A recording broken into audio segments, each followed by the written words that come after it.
Hello guys, good morning. This is Photoboy Son at Ubic Works TV. So magandang umaga guys. So nandito tayo guys sa workshop. So ipapakita ko sa inyo guys yung mga ginagawa nating sasakyan ngayon na naka-schedule. So yung Chevrolet Suburban guys natapos na. So may video yun guys. I-upload ko na lang yun. So ngayon guys papakita ko sa inyo kung ano yung mga ginagawa ko ngayon na naka-line up sa akin guys. So samahan nyo ako guys, puntahan natin guys yung sasakyan. So dito tayo guys sa workshop. Yan guys, nakikita nyo yan guys sa taas. Yan. So yan yung ginagawa kong Range Rover Evo Range Rover yan guys. So ang ginagawa ko ngayon yan guys is mag-injector cleaning tayo guys at saka throttle cleaning. So papakita ko sa inyo kung paano gagawin yung throttle cleaning at saka injector cleaning guys. So tara guys, samahan nyo ako guys. Yan guys, nakikita nyo yung butas na yung guys.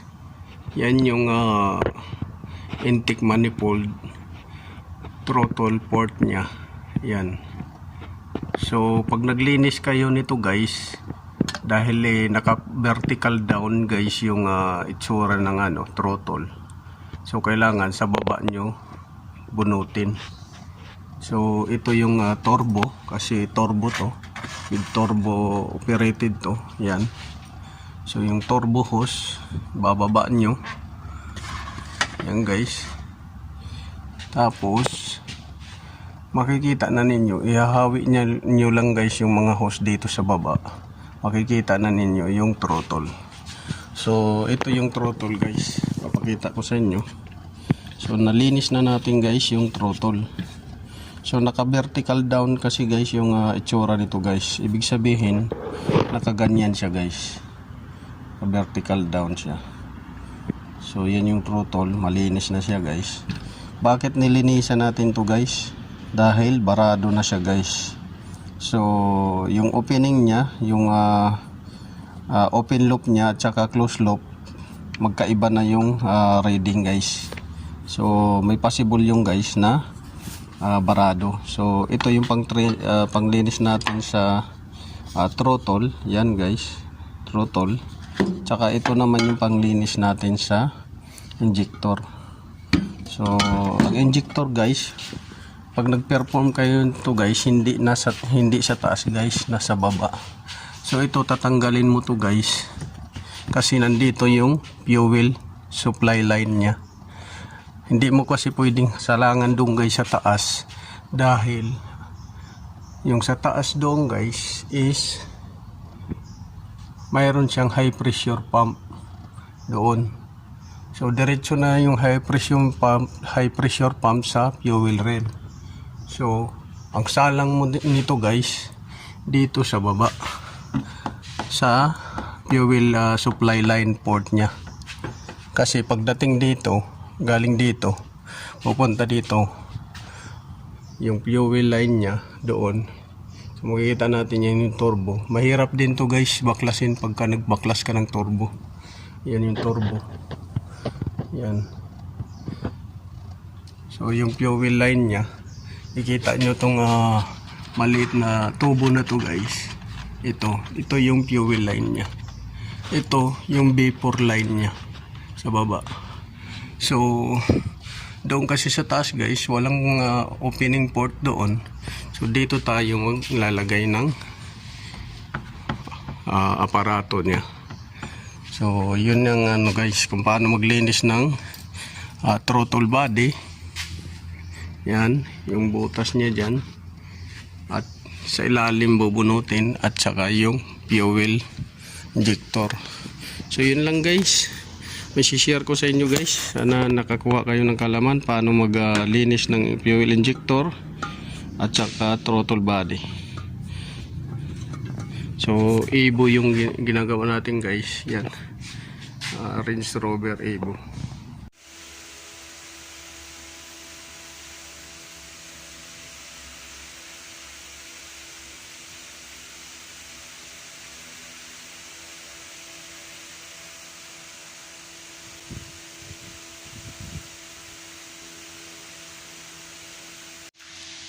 So dito guys, itatry natin dito mag injector cleaning dito sa malapit sa high pressure pump.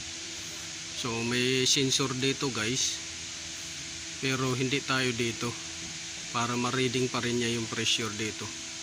So dito tayo after ng sensor. So itatry natin dito guys kung kaya, pero kung hindi kaya doon sa baba sa ilalim ng tangke guys. So naikabit na natin guys yung throttle. Okay na yung throttle. So yun doon. Okay na. Kompleto na yung ano. So mag-injector cleaning na lang tayo ngayon guys. So sundan nyo lang guys yung ano video. So yun guys, nakaset up na yung injector cleaning aparato natin. So galing dito, inarangan natin yung feed line ito para walang tumuloy doon sa hydraulic pump niya na ano, fuel pump, feed pump niya. So blinak natin dito, galing dito, tapos yung doon patungo dito, diretso dito sa supply. So dito yung hangin. So yun guys yung ano, rotation. Itatry natin kung kaya dito mo paandarin guys, pagka hindi doon sa ilalim guys. First option to guys. Ito yung injector cleaning apparatus. Yan guys, yung ginagamit namin. So ayan guys, umaandar na siya guys.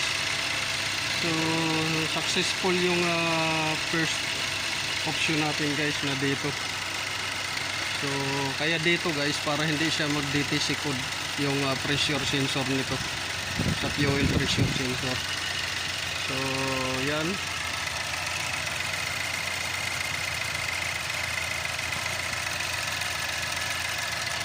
Umaandar na siya guys, umaandar na.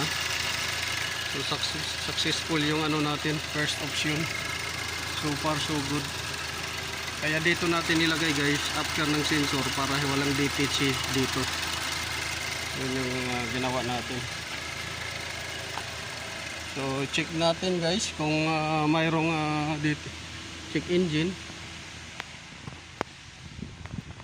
So far so good guys, walang check engine dahil after ng pressure sensor natin nilagay. Doon natin siya nilagay. So maraming salamat guys sa pagsusunod sa video ko na to. So sana may natutunan kayo guys. So ayan guys, ongoing yung ano niya, injector cleaning. So this is Otoboy Son. Once again, good morning.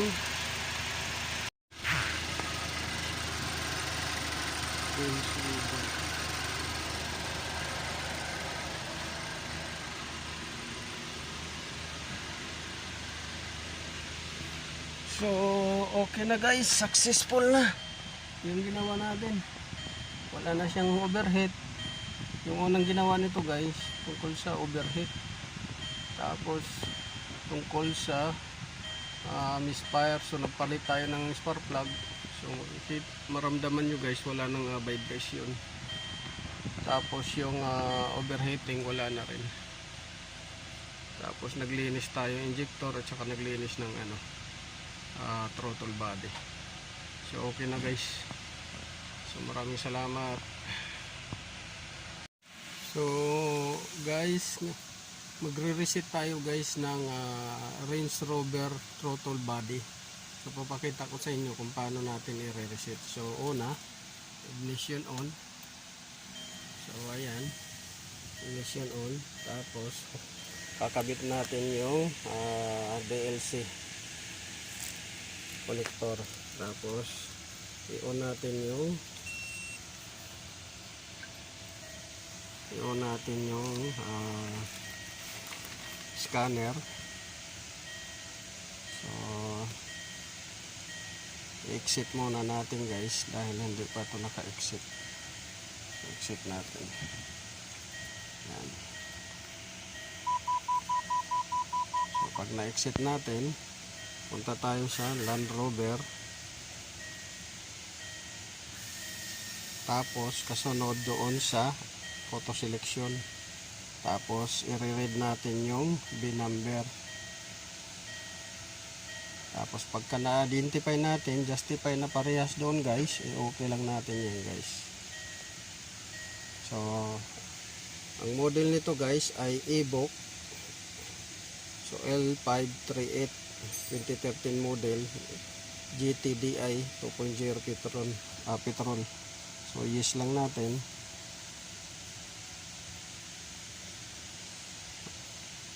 Tapos antayin lang natin na lumabas yung mga icon. Tapos diagnosis, auto scan. So mag-scanning yan siya guys. Yan. So antayin lang natin guys na matapos. So dyan guys, pagka natapos na 100% na siya scanning, punta tayo sa PCM. Kasi yung under ng PCM yun eh. So trouble codes muna tayo, babasahin muna natin yung trouble codes. So yan guys, so clear out lang natin yan, puro history yan siya guys. So kasi nagtanggal tayo ng mga hoses dito sa pressure regulator. Tapos ito random misfire siya dahil nag-injector cleaning tayo. Yan, low pressure dahil fuel, dahil nagbuno tayo ng so i-clear DTC lang natin yan guys. Tapos sundan lang natin yung procedure. Tapos yes lang natin ng yes yung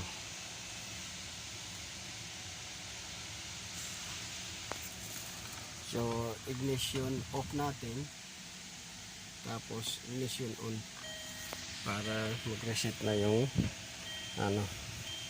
so to-check natin kung mayroon pang lalabas. So wala na guys, wala na siyang lumabas. So ngayon guys, papa-underin na natin siya guys para ma-confirm natin kung nandiyan pa ba yung BTC. So far doon sa PCM okay na, wala na siyang DTC. Tapos dito sa check natin para ma-confirm. Wala na siya guys, wala siyang DTC guys. Check natin yung active test niya, kung may makita tayong sa active test niya. So fuel pump, duty cycle, empty camshaft, pulse width, input, throttle position desired. So desired intake, camshaft, pulse valve. So wala namang dyan. So yun lang yung niya guys. Doon ka lang pupunta sa PCM. Tapos itong transmission kasi may something siya na problema dito guys. Itong knob na to, kaya may code ng transmission. Tapos yung BCM doon sa module ng door module, ito door module guys. Tapos yung sa gear shifter kasama na siya dito guys, yung fault na yan ayaw pang ipaayos ng may-ari Tapos sa power assist, power steering module. So dahil itong power steering module konektado rin siya dito sa BCM, so nagtitrigger din siya ng DTC. So yun lang guys, maraming salamat. This is Autoboyson. Maraming salamat sa pakikinig, panonood. Naway nakakuha kayo ng kalamang guys kung paano natin i-reset yung throttle body. So yan guys, yan. Makikita ninyo guys, pagka hindi siya mag-stable, ibig sabihin hindi na successful. So stable guys yung ano niya. Naka-aircon tayo guys, kaya naka 900 yan siya guys. Pagka hindi tayo naka-aircon, bababa yan siya guys ng 700 or 650.